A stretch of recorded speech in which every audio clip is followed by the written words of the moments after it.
Pak, saya mau nanya, Bapak semasa jabatan dulu pernah ini agak keluar konteks dikit ya. Pernah ada yang mau coba-coba sobo? Oh banyak. Oh ya?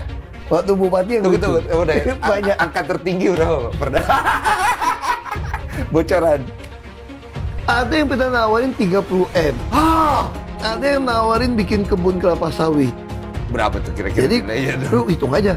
Kalau kita kasih izin sawit, bisa 20.000 hektar. Saya dapat 2.000 hektar udah tertanam. Berapa itu? Kalau hasilnya 1 juta sehektar, ya 2 miliar. Kalau sekarang mau tanam kebun sawit, anggaplah 50 juta gitu ya. Iya. Nggak dapat nih, anggap 100 juta gampang hitungnya lah. Iya. Lu kalau 1.000 hektar tuh 100 miliar loh. Lu kalau 2.000 hektar 200 miliar. Kok lu ngambil sih, Pak? Jika ketiga tokoh ini beneran bertarung di pemilihan Gubernur Jakarta 2024, gila sih. Ini atmosfernya akan seperti Pilpres kemarin, Cok. Anies saat ini sedang mempertimbangkan apakah dirinya akan maju lagi atau tidak di Pilgub Jakarta. Dan jika maju lagi, kemungkinan lawannya adalah Ridwan Kamil dan Ahok.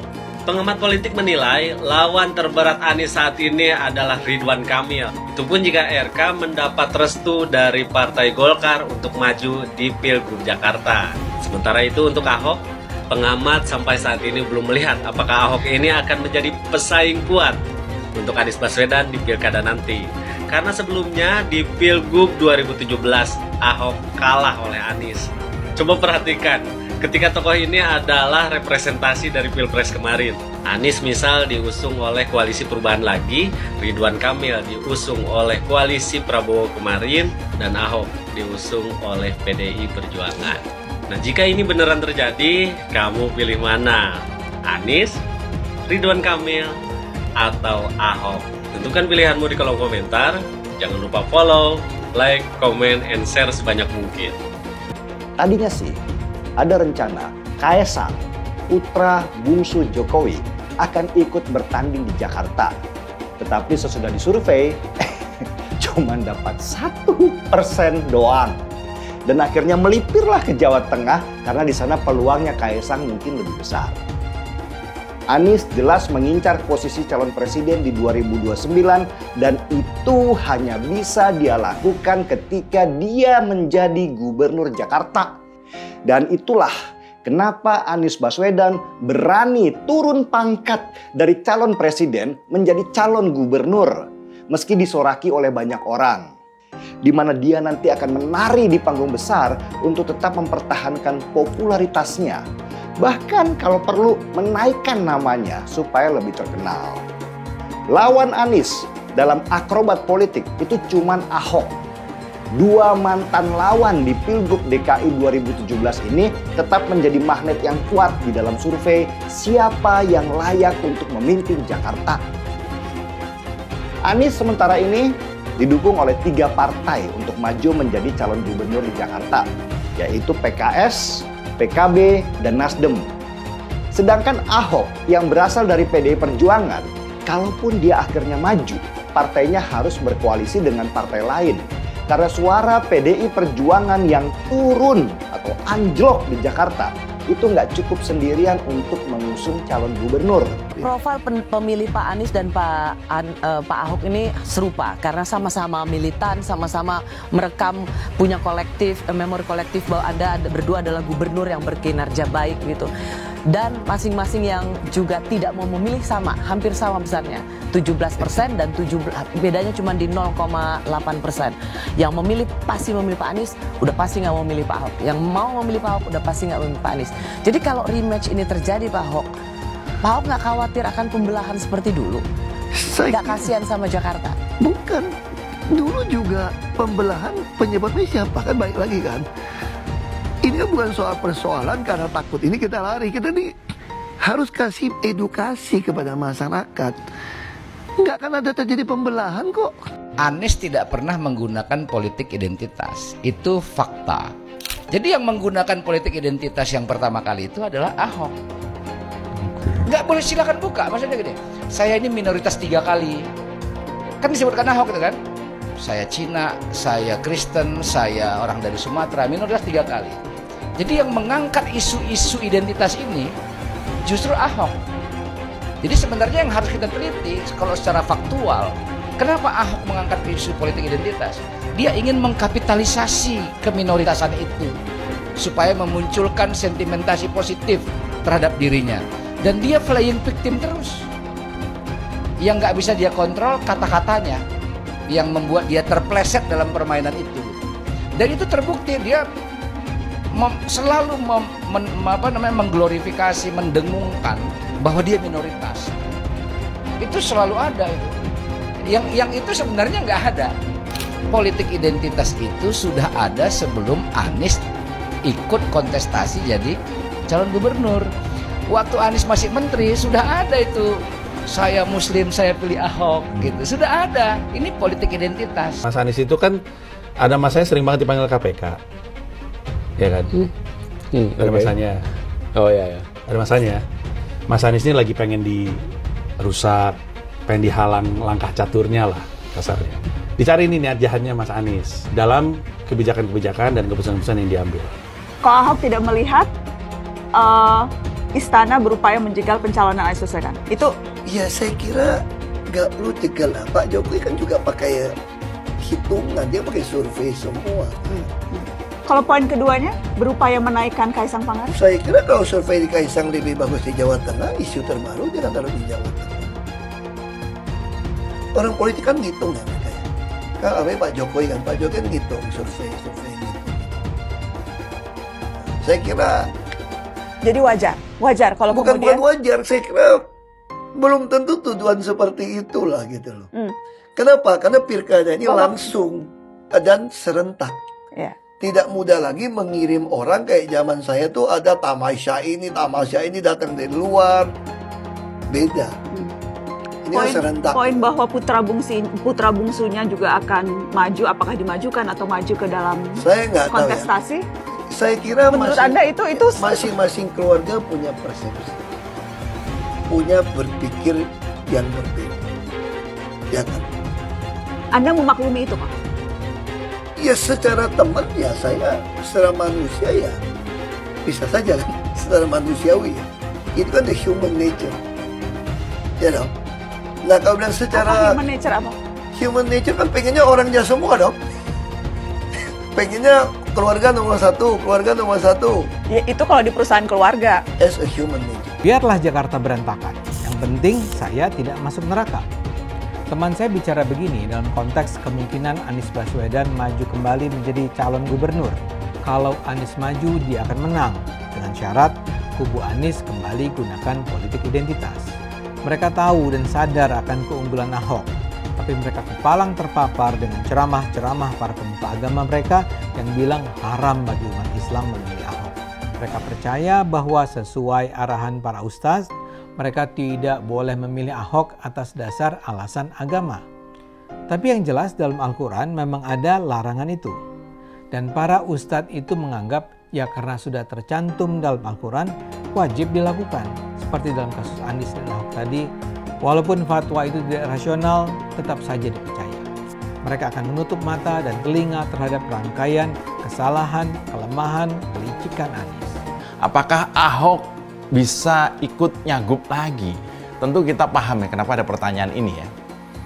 Dan menurut saya tentu Ahok bisa mengajukan sebagai calon gubernur Jakarta lagi. Karena Januari 2024 kemarin itu Ahok sudah melewati 5 tahun pasca ia keluar dari Makobrimob. Karena memang aturannya seperti itu. Artinya secara peraturan perundangan Pak Ahok sangat bisa maju lagi dalam kontestasi Pilkada Jakarta nanti. Nah, yang menarik adalah kalau misalnya di Pilkada Jakarta 2024 ini Ahok bisa lawan Anies lagi. Bicara banjir, ini sebetulnya sudah dikerjakan dari sejak zaman Belanda. Teorinya ketika air datang banyak, air itu bukan dibendung. Kalau bangun bendung tetap dia bisa meluap kan. Apakah kita Belanda membangun sumur resapan? Iya, kami semua lakukan. Tetapi tidak semua tempat bisa bangun sumur resapan. Karena di Jakarta ini kan, Jakarta itu kan muara ya. Sama kayak dulu orang tanya sama saya, kenapa nggak mau ganti nama-nama jalan gitu ya. Waduh, kalau saya ganti nama jalan, repot banget gitu ya. Orang mesti ganti cap surat, Semua surat itu menambah biaya, menipiskan kantong orang Jakarta gitu. Kita fokus saja lah apa yang membuat perut kenyang warga Jakarta, pikirannya tenang, asal otaknya penuh gitu ya, sama dompetnya penuh. Itu aja kita fokus. Jangan hal-hal administrasi akhirnya membuat terjadi oknum pungli memanfaatkan. Ada maklar yang membantu mengurus itu semua. Nah itu yang saya pikir. Yang paling penting bagi saya bukan kajian-kajian. Kita tahu terlalu banyak. Yang paling penting Anda berani eksekusi. Kadang kita tidak populer. Tapi demi untuk Jakarta lebih baik, popularitas itu tidak penting. Hanya sementara kalau popularitas hanya pencitraan. Bagi saya yang paling penting adalah melakukan eksekusi sehingga kita meninggalkan legacy. Apa yang kita kerjakan itu ada. Jadi sekali lagi bagi saya itu bukan suatu hal yang sangat penting. Jadi jangan merepotkan orang. Surat terbuka untuk Pak Prabowo Subianto. Terserah Bapak mau ngasih kursi ke siapa aja kecuali Anies Baswedan. Ora oleh, pokoknya fik ora debat. Ora oleh. Aku demo ning sosmed sampai Anies Baswedan masuk kabinet sampean. Ingatlah Pak, perjuangan kami ini pendukungmu. Rakyat yang mencintaimu, ojo sampai kami kecewa melihatmu memasukkan si manis-manis kui ke dalam kabinet. Ora iso. Ora oleh pukul. Saya Prabowo menang, mendingan pindah agama aja, udah itu aja. Oke Mas, ada satu kata terakhir Mas? Ada. Lawan gitu. Yang percaya Prabowo menang, pindah agama. Agamaku Islam, dia nggak percaya. Oke. Silakan datang Jokowi. Saya mau ketemu sama Anda. Saya tidak takut ke Anda ini presiden. Bukan presiden, tukang sapu kok. Jakarta yang tahu waktu jadi gubernur DKI. Ini yang warga Jakarta coba deh bersuara di sini. Gimana sih Jakarta semenjak kepemimpinan Pak Anies? Coba kalian nilai dari 1 sampai 10. Komen di bawah. Jujur gue kepo banget nih. Tidak ada cerita Ahok dengan Anies. Ketika saya kalah, saya langsung kasih Anies ucapan segala macam. Tapi yang tidak bisa saya terima, ketika Anda menang, Anda pidato memecah belah bangsa. Bahwa Jakarta udah kembali ke pangkuan pribumi yang dijajah selama ini. Itu teksnya di mana-mana. Itu sangat memecah belah bangsa. Saya ini asli Indonesia sesuai undang-undang loh. Apa kata saya namanya Ahok? Itu yang tidak betul seorang Anies lakukan. Bagi saya Anies sangat tidak negarawan. Anda udah menang, yes okay gitu loh. Saya juga tidak bawa ke MA, nggak bawa ke MK. Waktu Anda ulang tahun DKI saya juga datang. Tapi kenapa Anda mesti pidato seperti itu? Itu Muhaimin Iskandar pasti akan menjadi tersangka. Apakah kasus korupsinya ada indikasinya kuat? Laporan BPK.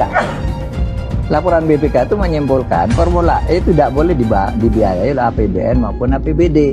Firm itu ya? Firm, karena menurut undang-undang yang boleh dibiayai oleh APBN, APBD itu undang-undang olahraga tertentu yang disukai rakyat secara masif. Nah, lalu disebut yang masif itu apa? Sepak bola, voli, bulu tangkis, sirkuit itu tidak ada. Nah, lalu BPK minta ini supaya didalami, ada indikasi tidak benar. Nah, setiap ini mau didalami, ribut. Katanya mau menjegal Anies gitu. Sehingga sekarang ya kalau pertimbangan politisnya begitu, saya bilang silakan aja KPK. Tapi kalau Anda tanya ke saya, bukan bahkan saya ya, KPK itu bukan bahan. Kalau Anda tanya ke saya, Anda pedulikan itu tegakkan.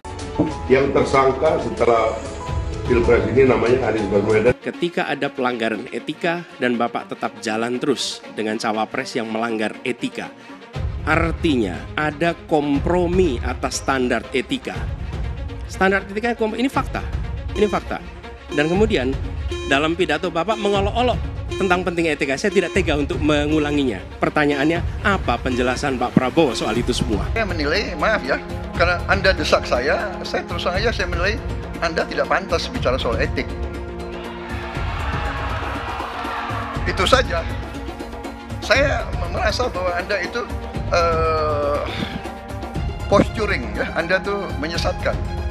Itu aja ya. Saya boleh berpendapat kan? Saya menilai Anda tidak berhak bicara soal etik.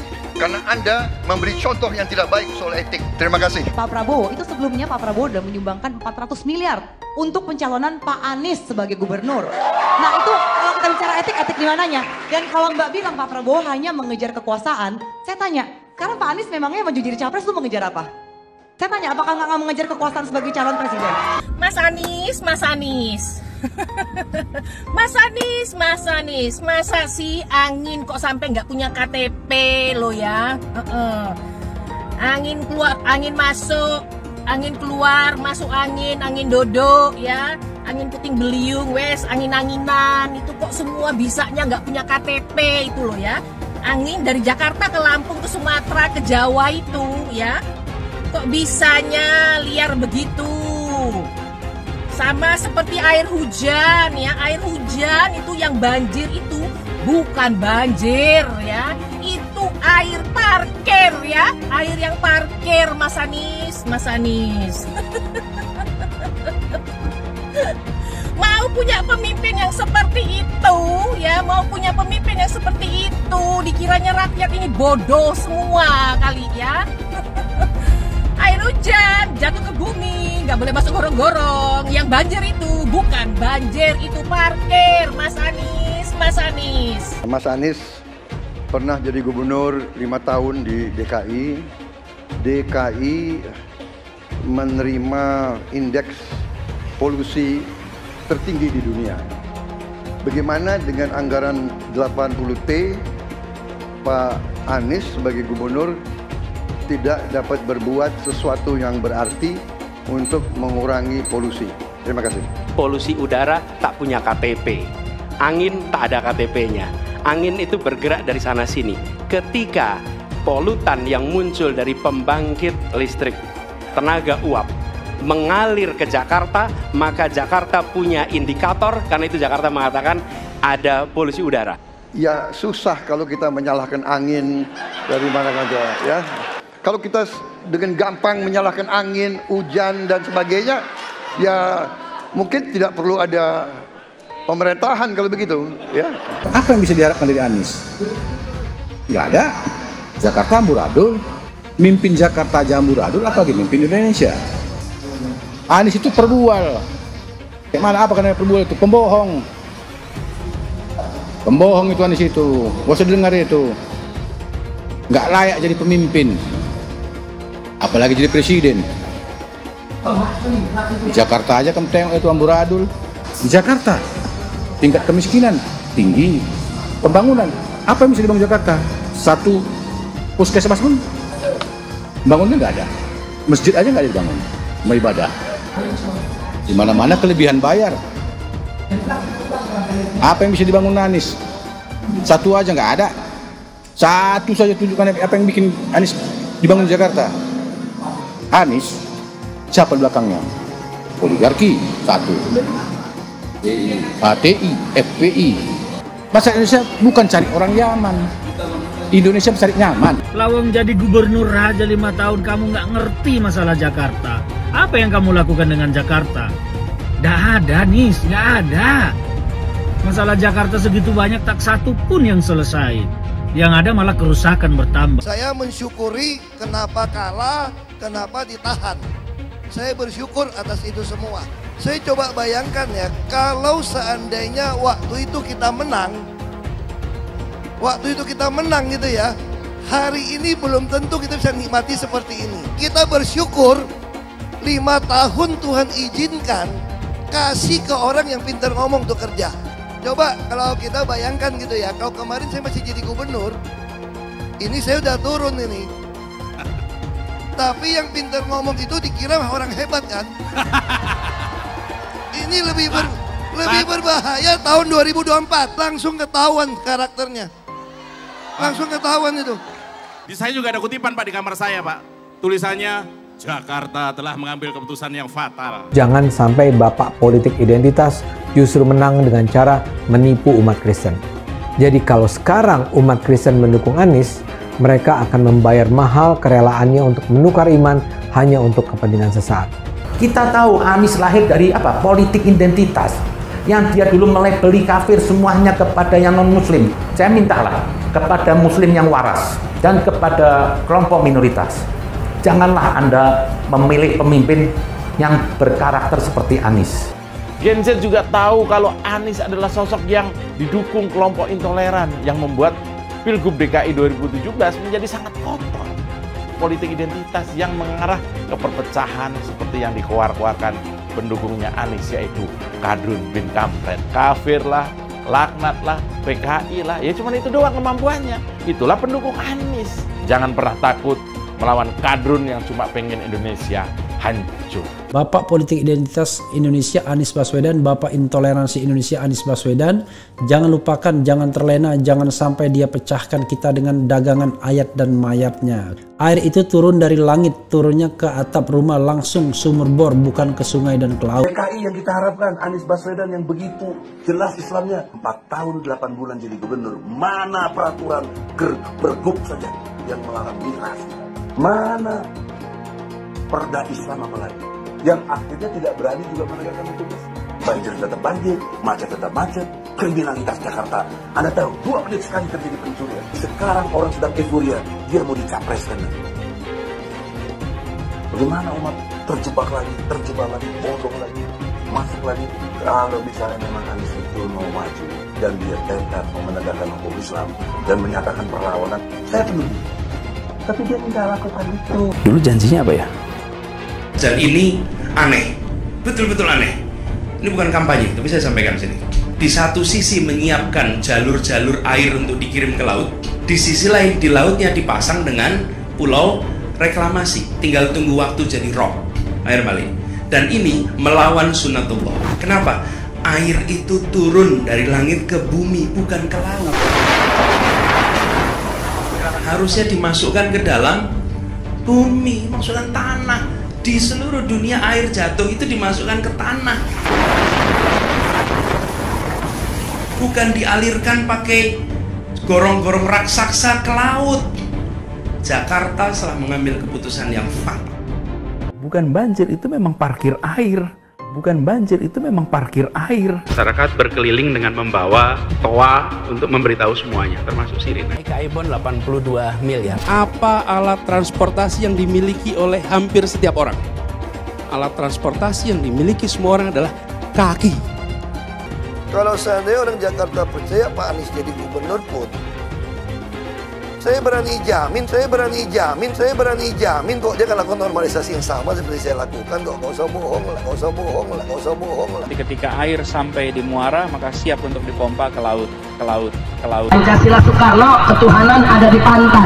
Anak Tuhan dari mana? Kalau Yesus anak Tuhan, bidangnya siapa? Besok di seluruh wilayah Indonesia kami katakan dalam. Iblis hanya menggoda orang yang beriman. Makanya jarang-jarang orang kafir kerasukan setan. Yang kerasukan setan itu orang baik-baik. Jarang, saya belum pernah nengok Cina kerasukan setan. Pernahkah Ahok itu kerasukan setan? Enggak, setannya juga pernah. Karena sesama setan dilarang saling menggoda. Karena di salib itu ada jin kafir. Haleluya. Kepalanya ke kiri apa ke kanan?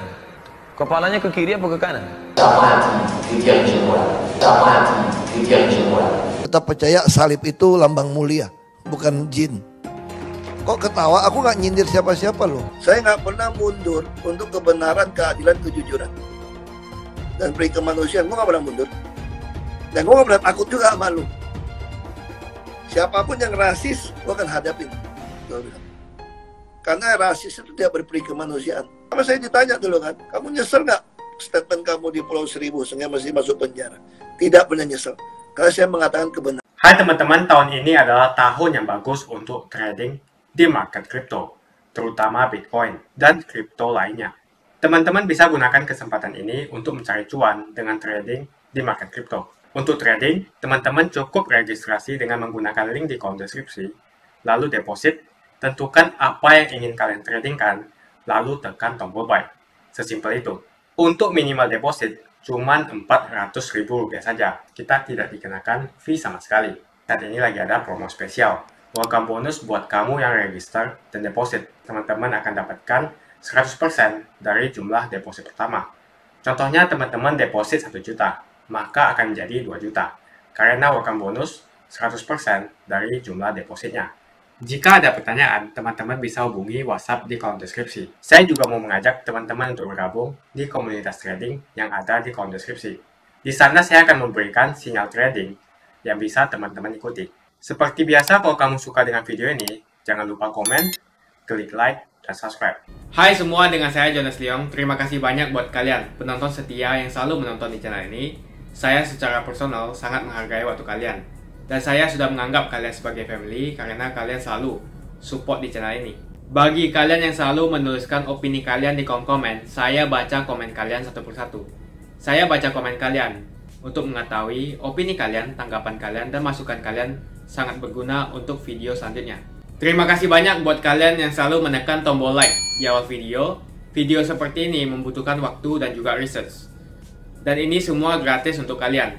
Jadi pastikan kalian menekan tombol like-nya, supaya saya mengetahui kalian menyukai konten yang saya bagikan. Nama Anies Baswedan ini sering saya dengar ketika masih sering berhubungan dengan istana. Anies ini, menariknya, ternyata jadi momok menakutkan. Isunya nih, Anies harus dijegal karena kalau dia nanti jadi presiden, Anies akan menggunakan kekuatannya untuk menuntaskan masalah-masalah termasuk korupsi di kekuasaan pada era Jokowi berkuasa. Dan saya yakin sih, Anies akan melakukan ini. Bukan karena dia peduli pada korupsi, bukan. Tapi sebagai alat untuk semakin menaikkan popularitasnya demi memenangkan pertarungan. Sejak era reformasi, Jakarta masih tetap seksi untuk dibicarakan dalam momen pilkada ini dibandingkan dengan daerah lain. Kenapa? Ya karena Jakarta adalah tangga terbaik untuk maju secara nasional di pemilihan presiden. Dan situasi ini juga yang mendorong Anies Baswedan yang sempat jadi calon presiden di 2024 mau saja turun peringkat menjadi calon gubernur DKI. Karena hanya itulah cara dia untuk bisa tetap pertahankan popularitasnya untuk cadangan di Pilpres di 2029 nanti. Dan bisa jadi Pilgub DKI kali ini adalah pertarungan terakhir Anies Baswedan. Karena jika dia akhirnya jadi calon gubernur dan kalah, maka tenggelamlah nama Anies Baswedan. Nah, untuk menjegal seorang Anies, maka Koalisi Indonesia Maju, yaitu kumpulan partai yang kemarin berkoalisi saat Pilpres, ini mulai menaikkan nama Ridwan Kamil sebagai calon gubernur Jakarta. Kenapa sih mesti Ridwan Kamil? Apakah nama Ridwan Kamil nanti akan kuat melawan Anies di Jakarta? Oh, tentu tidak. Karena nama Anies ini sangat kuat di Jakarta. Apalagi Anies Baswedan diusung oleh PKS yang menang dalam perolehan suara di Jakarta. Ridwan Kamil dalam beberapa survei itu hanya menempati posisi ketiga di bawah nama Anies dan Ahok. PR selanjutnya adalah bagaimana menyingkirkan Anies Baswedan supaya tidak jadi batu sandungannya Ridwan Kamil. Ini yang menarik.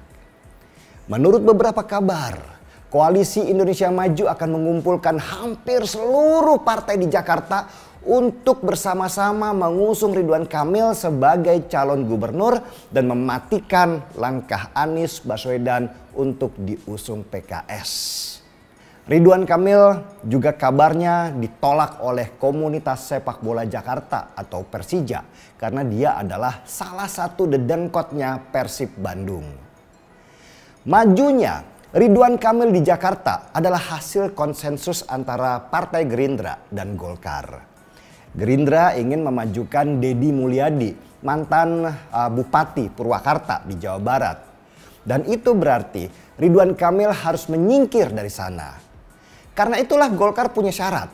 Kalau Ridwan Kamil harus mundur dari Jawa Barat, maka dia harus dapat tiket dari Gerindra untuk menjadi calon gubernur Jakarta.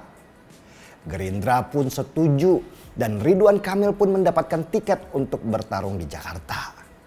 Kalau partai lain sih seperti PAN, Demokrat dan lain-lain ya pasti ikut saja karena mereka nggak punya kekuatan seperti Golkar dan Gerindra. PKS sendiri sudah pasti tidak cukup suaranya untuk mencalonkan kalau dia tidak koalisi dengan partai lain. Karena KPU sudah menetapkan calon gubernur di Jakarta itu harus mendapat dukungan 22 kursi di DPRD Jakarta. Sedangkan PKS sendiri hanya punya 18 kursi. Seandainya nih ya, PKS gak punya teman koalisi, maka gugurlah Anies Baswedan sebagai calon gubernur dan Ridwan Kamil nanti yang akan bertarung dengan kotak kosong. Karena Ridwan Kamil menjadi calon tunggal. Itu hitung-hitungan gampangnya sih. Tapi politik nggak segampang hitung-hitungan karena politik itu sangat cair, sangat dinamis. Ada partai besar yang belum diperhitungkan. Siapa dia? Ya, PDI Perjuangan. Partai pemenang kedua yang mendapatkan 15 kursi di DPRD Jakarta. Dan sampai sekarang PDI Perjuangan belum memunculkan siapa calonnya. Ini strategi PDI Perjuangan supaya nggak kelihatan strateginya. Suara-suara untuk memunculkan kembali nama Ahok di Pilgub DKI Jakarta ini semakin santer terdengar. Dan menang melawan kotak kosong itu tentu gampang. Kecuali nih ada kejadian khusus kayak di Makassar tahun 2018 ketika calon tunggal wali kota Makassar kalah melawan kotak kosong. Di mana rakyat Makassar lebih memilih kotak kosong daripada calon wali kota yang hanya satu-satunya. Dan karena kejadian di Makassar itulah muncul kemudian opsi B, yaitu Ridwan Kamil melawan calon independen. Siapa calon independennya? Nanti dicarikan yang nggak mungkin menang. Siapa tahu Marcel Widianto mau pindah ke Jakarta dari Tangerang. Memang nggak bisa baper di politik kita ini. Nggak ada idealisme di sana. Yang ada hanya kepentingan. Yang kemarin caci maki sekarang jadi memuji. Yang kemarin memuji sekarang membenci. Yang kemarin menjilat sekarang pada muntah. Yang kemarin muntah sekarang jilat lagi muntahan-muntahannya. Tapi nanti dulu. Ada kalkulasi yang lebih afdol. Siapa tahu nih. PDI Perjuangan akhirnya bergabung dengan PKS ikut mengusung Anies Baswedan melawan Ridwan Kamil. Ini bisa saja terjadi karena PDI Perjuangan seperti kita tahu ini punya dendam sejarah terhadap koalisi Indonesia Maju yang dianggap sebagai koalisi bentukan Jokowi. Kader PDI Perjuangan yang mereka anggap berkhianat. PDI Perjuangan yang berseberangan dengan PKS secara ideologi bisa jadi mereka di Jakarta ini bergandengan tangan hanya karena ingin mengalahkan musuh yang jauh lebih besar. Kemungkinan satu-satunya yang menggunakan politik identitas adalah hanya Anies Baswedan. Pertanyaan itu lantas saja menimbulkan amarah di kubu Anies, salah satunya dari kelompok khilafah. Orang kepercayaan Anies menyatakan politik identitas adalah framing yang selalu dibangun untuk menyudutkan, padahal selama kepemimpinan Anies Baswedan sebagai gubernur tidak sekalipun Anies membeda-bedakan warga berdasarkan agama dan ras. Buat saya, apakah benar menyebut politik identitas itu adalah sekedar framing untuk menyudutkan Anies? Saya akan membantah pernyataan itu. Kubu Anies terus berusaha mengaburkan makna politik identitas. Mereka berulang kali bilang bahwa identitas adalah hal yang alamiah dalam kehidupan manusia. Jadi apa salahnya dengan menonjolkan identitas keislaman seorang calon presiden? Tapi saya yakin Anies tahu yang dimaksud dengan politik identitas adalah politik yang menggunakan agama sebagai alasan mengapa seorang kandidat harus dipilih atau mengapa seorang kandidat jangan dipilih. Politik identitas ini sangat berbahaya. Politik identitas membuat masyarakat menjadi tidak rasional dalam berpolitik. Yang menjadi faktor utama dalam politik identitas adalah agama. Seorang kandidat akan dipilih karena agamanya, terlepas dari apakah dia melakukan korupsi atau melakukan pelanggaran HAM. Ketika politik identitas digunakan, maka ini akan berpotensi konflik, karena usai pemilihan, konflik itu akan terus berlangsung dalam waktu yang lama. Masalahnya, ada alasan yang cukup kuat untuk menduga bahwa Anies sangat mungkin menggunakan politik identitas. yang memang dikatakan normal ketika menjabat sebagai gubernur DKI. Dalam proses menjadi gubernur, kubu Anies jelas-jelas menggunakan agama sebagai alasan untuk menjatuhkan Ahok. Anies jelas-jelas menggunakan agama sebagai alasan untuk menjatuhkan Ahok, sampai akhirnya Ahok dipenjara. Jadi ada track record sebelumnya bahwa Anies bisa menggunakan politik identitas untuk mencapai tujuannya. Anies sangat mungkin menggunakan politik identitas karena ini memang keunggulan komparatif dari Anies. Dia mungkin saja seorang doktor dari Amerika Serikat, tapi rekam jejak kepemimpinannya sangat tidak bagus. Dia gagal sebagai rektor Paramadina, gagal sebagai menteri, dan gagal sebagai gubernur. Jadi agama digunakan untuk membangun dukungan terhadap Anies. Itu saja opini saya. Pastikan Anda menekan like di video ini dan bagikan video ini ke teman dan family Anda supaya mereka mengetahui informasi ini.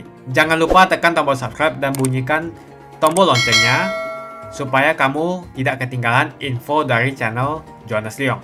Dan saya akan jumpa kalian di video selanjutnya.